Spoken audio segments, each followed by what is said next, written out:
Welcome to TNPSC GK times. இன்றைக்கி நம்ம பார்க்க போகிறது பாரதிய பாஷா விருது. பாரதிய பாஷா விருது தமிழகத்தைச் சேர்ந்த எழுத்தாளர் எஸ் ராமகிருஷ்ணன் அவர்களுக்கு அறிவிக்கப்பட்டிருக்கு. எஸ் ராமகிருஷ்ணன் அவர்களின் வாழ்நாள் இலக்கிய சாதனைக்காக இந்த விருது வழங்கப்பட்டிருக்கு. இந்திய மொழிகளில் சிறப்பான பங்களிப்பை கொடுத்த எழுத்தாளர்களை கௌரவிக்கும் விதமாக பாரதிய பாஷா விருது வழங்கப்படுது. கொல்கத்தாவை சேர்ந்த பாரதிய பாஷா பரிஷத் என்கிற அமைப்பு இந்த இலக்கிய விருதை வழங்கி வராங்க. அடுத்ததாக எஸ் ராமகிருஷ்ணன் அவர்கள் பெற்றிருக்க வேறு சில விருதுகள் பற்றி பார்க்கலாம். 2018ஆம் ஆண்டு இவர் எழுதின சஞ்சாரம் என்கிற நாவலுக்காக சாகித்ய அகாதமி விருது வழங்கப்பட்டது.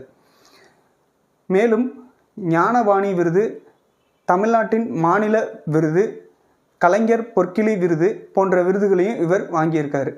அடுத்ததாக பாரதிய பாஷா விருது பெற்ற தமிழ் எழுத்தாளர்கள் பற்றி பார்க்கலாம்.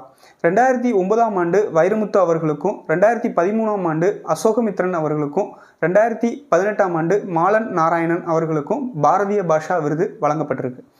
இது மாதிரியான இம்பார்ட்டண்ட்டான கரண்ட் அஃபேர்ஸை தெரிஞ்சுக்கிறதுக்கு நம்ம சேனலை சப்ஸ்கிரைப் பண்ணுங்கள். தேங்க்யூ.